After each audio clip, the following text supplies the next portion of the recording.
Welcome back to Sahara TV. My name is Rudolph Okonkwo.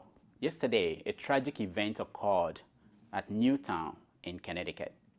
More than 28 people were killed when a gunman entered Sandy Hook High School, primary school, elementary school in Connecticut, and killed 20 school children, including his own mother. And then he turned the gun on himself and killed himself. The whole nation, the United States and the world have been in mourning, kind of crisis, trying to understand what happened yesterday. It's not the first time that has happened, and it won't be the last time. To help us understand what is going on, we have with us on Sahara TV for the first time, Dr. Stem Mahlatini. She's a native of Zimbabwe. She's a licensed psychotherapist. She's also an international crisis and stabilization professional with crisis care. She's in private practice in Salem, Massachusetts, and she does counseling work with schools in the area. Dr. Mahlatini, welcome to Sahara TV. Good morning. We are very happy to have you. Thank you. Can you help us, our viewers, understand how would they process what happened yesterday in NewTown, Connecticut? You know, first of all, I would like to just send my condolences to the families that were affected, as well as to the nation, because this is not only affecting the families, it's also affecting all of us around the nation, as you said. Processing this traumatic event will take a few things. One, I think that vigil that was held yesterday is one way of processing it, because then communities are getting together and actually mourning and grieving together as a whole.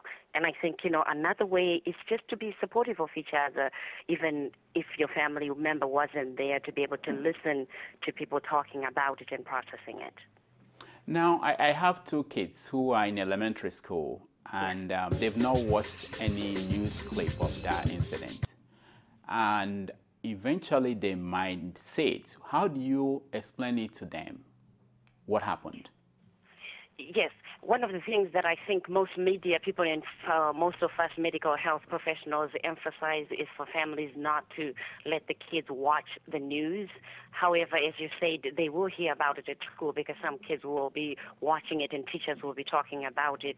So it's okay if a kid comes and talks about it for a family member to actually explain what happened, and also what they're looking for is that comfort. They're looking for the support from the families that it's not a scary situation. It's over. The person has been taken over, so it's safe for you right now. But what I want to emphasize, you know, if we've got enough time, is for the parents to be able to know what are normal reactions, you know, to a trauma like this here that they will see in their children. Because some children might not come and talk to you and tell you what's going on. So it's very important that you look at your children and see if there's anything that is different from your child. If a child is one that, you know, doesn't have outbursts when you're talking to them and doesn't talk back with you, and all of a sudden you ask them to do something and they say something that you think this is out of the norm, you know, for parents to be able to recognize those symptoms and be able to talk and say, are you okay? Is something bothering you? Did you happen to hear about this news? So that, you know, the children can open up in talking. Some might just start crying for no reason, and these are symptoms that even for parents they'll start feeling as well. Not sleeping, having nightmares, not wanting to eat. Those are some of the reactions that the parents, you know, or you as a parent might start looking for in your children as well as in yourself as adults. Knowing the history of gun violence in America, can a parent really look at their kids and say it won't happen where you go to school? No, you can't say that. But I think, you know, taking precaution and making sure that if they hear the gun, you know, if you hear gunshots or, you know, hearing people running to a certain way, I think what we need to do mostly is to teach the children safety. Most of them have cell phones, so I think that 911 has to be programmed in there so that if it happens at the school, the kids themselves can, you know, call 911 or, you know, listen to what the teachers are saying. But in this instance, look at this, the teachers were killed, so some of the kids didn't have anyone to guide them into safety. Which would make it difficult even for a parent to start preparing this. So it's going to take the whole community, the parents, the teachers, the schools, the communities to set up emergency, you know, reactions on what people can do in case of, you know, such emergencies. Kids talk about the bad guy, you know, the bad guy did this. How do you explain to them the person that did this, or that these kind of bad guys are not everywhere? How do you handle such a question? What I also want to emphasize, Rudolph, is I don't want to put too much burden on the parents. And I know probably at the end we were going to talk about resources. One of the best things that need to be done is there's no right or wrong answer of talking to your children about an incident like this here. But then there are professionals in the communities, you know, like myself, that will be able to sit down with the families depending, because then it depends on, the family might have a family member who is also a murderer who is in jail, you know, for having murdered someone, or they might have a trauma that happened in their family, so it's all going to be different. So in addition to the parents even trying to just explain, to say, honey, this is an incident that is just, you know, very rare that it occurs. I know it's occurring or more occasional now, but it is a rare incident when we look at it, to also seek help from professionals that can help explain to the children as well as to their families on how this happened and how rare it is, and also to address the fears that they might have, because most of these questions will be asked because they are fearful and they want safety. Now, we also know that as a community, how do they pull together? I mean, every community will have to deal with this in a certain way. How does a community in this kind of situation pull together? As I said, you know, I mean, those vigils, like the vigil that they held in the community where this happened in Connecticut yesterday, that's one way of pulling together. We also have to respect the privacy of the people that have been affected, because sometimes, you know, some will be open to people coming to their home or making phone calls or being around and putting flowers. Some are not that open. They want that privacy of grieving. So we have to respect those boundaries as well. And then the schools have some resources for all the children in all the schools. They have resource counselors that are on the school grounds, social workers that will be on the school grounds, that can be utilized by families and children as well. Churches, most churches have mobilized, you know, deacons or priests or pastors that can help with the counseling services or talking to the, you know, families, or even having special visual services that they have. So those are some of the things that the communities as well as families can do as well. Yeah, there are reports that the suspect, the person that did this, had some mental health issues. Are there precautions that parents who have children with mental health issues should take if that's the case? Like the report that says that he took this gun from the house, his own house, to commit these atrocities. One of the first things that we always refer to in the medical field is, if you have a child that has mental health issues and they are reacting to, you know, to this incident, they've heard about it or they have seen it on TV, is to, you know, be able to make an appointment with their physician, their primary physician, because they have to have a medical evaluation done first. At that point, if they don't have a therapist, they'll be referred to a therapist that they can talk to. If the family already has a therapist with their child who has mental health issues, it's important that they can schedule an appointment with their therapist to do an immediate service that they can assess if, you know, there are any things that they can help the child with to understand the immediate situation that has happened. Because what happens is, for most of us, we work with health insurances, and we've already been advised to open up spaces for families that will call regarding this emergency. So you can call a therapist and they'll be able to see them within 24 hours because it's an immediate crisis.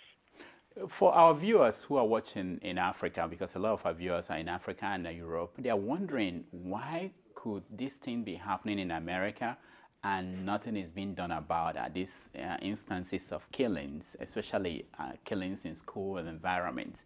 What will you tell them? Because they are confused about America being a civilized nation, yet things like this going on every time. I think one of the things, and this is just my personal opinion on having been here in America for 26 years, I think one of the things that the government and the people in the powers are doing, they're focusing more on foreign policies rather than the policies here at home. So we do have, you know, the gun laws that have to be looked at. We do have mental health services that need to be looked at. People are stressed. There are a lot of people with a lot of stress, financial stress that is there. People don't have, you know, just the immediate needs of housing, you know, funding, and I don't know what that family could have been going through. But then at some point, I think with a person that, a child that has mental health issues, we forget to get to look at them and to meet their needs. So they get frustrated because they're being ignored, or they're not having their needs, taken, because mom and dad are working in order to provide just the basic needs. So I think that's what's missing, that we need to look at the policies, the domestic policies that are immediate, especially the mental health, the gun laws need to be looked at and revamped and strengthened, I think, for the people that are here. It's interesting, we have like 2 minutes left, but it's interesting you talked about people being stressed. There have been instances or cases last week and 2 weeks ago about Africans here in America who committed suicide, who kill themselves because of stress like this. How should they deal, people, Africans especially, who are here, deal with the stress that are peculiar to the American society? I think, as you said, it's actually a whole topic that we could talk about, at another time. But the most important thing is for us to break that silence, for people to be able to speak up. Because with most Africans, we go through this, abuse in the home, and we don't get to talk about it because we were told never to talk about what's happening in the home. But I think the emphasis is to be able to speak out and ask for help and tell somebody. There are resources where we are overseas, which is the good thing about it.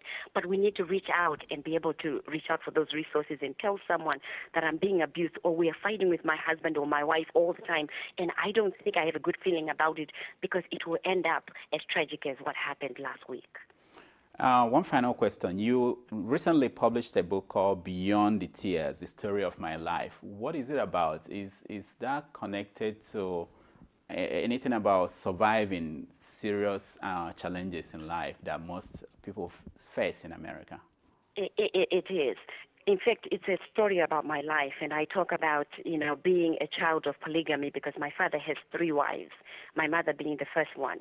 So what I found out is, being a product of polygamy, I'm one of those children that has not had a voice about, because it's never about us, it's about them, the parents getting married, and I've seen my mother struggle through these other 2 wives coming through, which is, emotional abuse. And I talk about that and actually giving a voice to people that are in domestic violence or in situations where they think they cannot have a voice because it affects us long term. So, I mean, we can certainly, break down and talk about it as well in another segment. But it's amazing that I'm here today talking about domestic violence, talking about emotional abuse, talking about breaking that cultural sense that we've had on what we can talk about and what we can't talk about, what we can accept, and what we now can say no to and actually speak up. One last question. Now, can you give our viewers some sources where they could get more information on some of these topics about crisis management and how to deal with crisis in their lives? I thank you for that, because that's always the most important thing that I always emphasize, that once we talk to people about a problem or a situation, we always need to make sure that we give them resources or further precautions.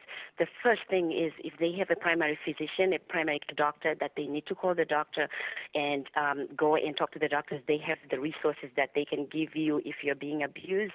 If you have children that have seen, in fact, all of us have children that have seen or heard, they will be scared to go to school. So whether you're in New York or you are, miles and miles in California, your children are going to be nervous about going to school. So it's important that you talk to the doctors. There are therapists in the communities that can talk to your children as well. The best way, if you are, especially here in the United States, call the health insurance. Every insurance card has a number at the back of it that has an 800 number that you can call that number, ask them for a referral to a therapist in your area. They'll be glad to do that, especially at this time. The churches are of support. The churches, they have deacons and ministers that are ready to pray with you, to counsel with you, and to stabilize, your families. There's also the Department of Children and Families, which is in every state. They have social workers, they have therapists that are ready to also assist. I know I'm talking too fast and there are so many resources. We also have an employee assistance program that most employers, if you're an employee and you go to your job, you ask them for the EAP phone number, which stands for Employee Assistance Program. They'll give you that number, call that 800 number, and ask for any resources, whether it's counseling, whether it's shelter, if you need a shelter to go to. it's a free service for you. That means whatever they give you, whether it's counseling, you will come to my office for free because the company is paying for it. So most people don't utilize that because they don't know. There's also, lastly, the victim services program that are in every state. We have victim services. They are usually located in the courthouse or around the court. But if you look in your phone book or Google it, victim services for your state, you'll be able to get a phone number, and there will be counselors that will be ready as well to help you. Thank you, Dr. Stem Mahlatini, for coming on our show. A pleasure. And once again, my condolences and, prayers go out to the families that have suffered this tragedy. All right. Thank you. Thank you.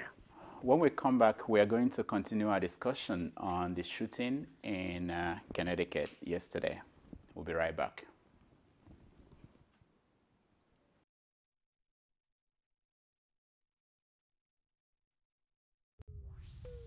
If you're not informed, if you don't know where you come from, you will never find where you're going. When Nigeria is working, we will all know. PDP and us